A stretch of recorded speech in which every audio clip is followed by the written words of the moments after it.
Imagine traveling hundreds of miles not on a horse, a ship, or even a train, but on the back of a giant ice block. Welcome to the bizarre world of ancient ice transportation.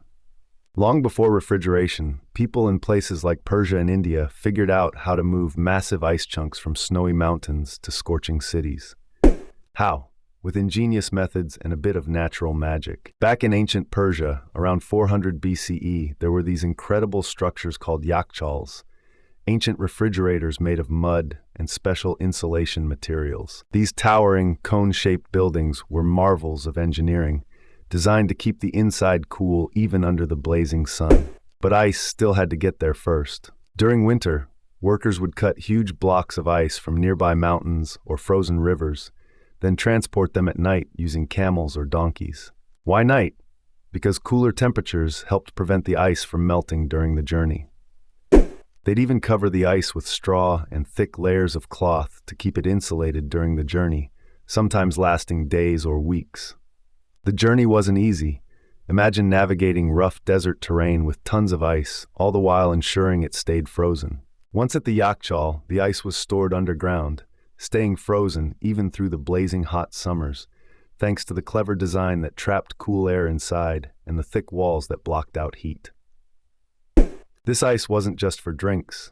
It was a critical resource for preserving food, treating injuries, and even cooling palaces for royalty. In fact, the ability to store and transport ice was a symbol of wealth and power. Meanwhile, in ancient India, similar methods were employed. The Himalayan mountains provided abundant ice and snow, which was harvested and transported to the plains. Workers used similar insulation techniques and traveled during the cold nights to prevent melting. These ancient societies truly mastered the art of ice transportation long before modern technology. Now, let's hop over to 19th century America, where ice was a booming business.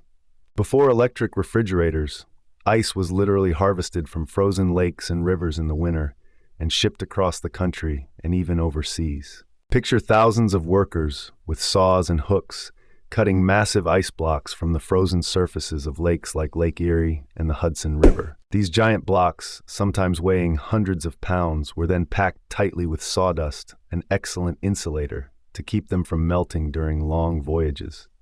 Huge ice houses along the coasts stored these blocks, which were then loaded onto ships designed to carry ice safely. One famous figure here was Frederick Tudor, known as the Ice King. In the early 1800s, Tudor built a global empire shipping ice from New England all the way to the Caribbean, India, and even tropical parts of Europe. His efforts transformed the way people lived in warm climates. Cold drinks, ice cream, and preserved food became a reality long before electric refrigeration.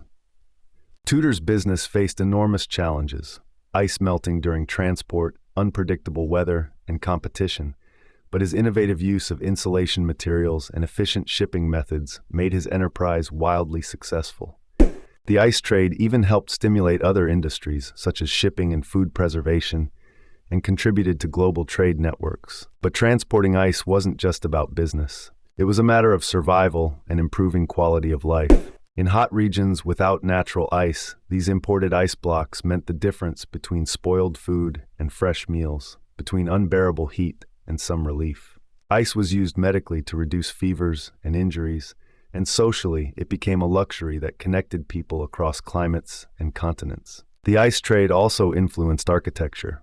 Ice houses, cold storage buildings, and even early forms of refrigeration technology owe their origins to these early efforts. Beyond Persia, India, and America, other cultures also had their own fascinating methods for managing ice and snow. In ancient China, for example, ice was harvested in winter and stored in underground pits lined with straw and ash to keep it frozen for the summer months. The Romans used snow and ice brought down from mountains to chill their food and drinks, sometimes storing it in pits lined with insulating materials. These widespread practices highlight a universal human desire to conquer heat and preserve perishables long before electricity and modern appliances. So why does this matter? These early ice transportation methods show incredible human ingenuity, people adapting to their environment and creating solutions that laid the groundwork for modern refrigeration and global food trade. They remind us that even something as simple as ice has a fascinating history full of innovation, determination, and creativity. Next time you grab an ice cube, think about the epic journeys they made centuries ago. From cutting massive blocks on frozen rivers to crossing deserts on camelback or sailing across oceans. Would you have the patience, skill, and perseverance to move tons of ice across deserts and oceans without it melting away? The story of ice transport is proof that sometimes history's coolest tales are hidden in the most unexpected places.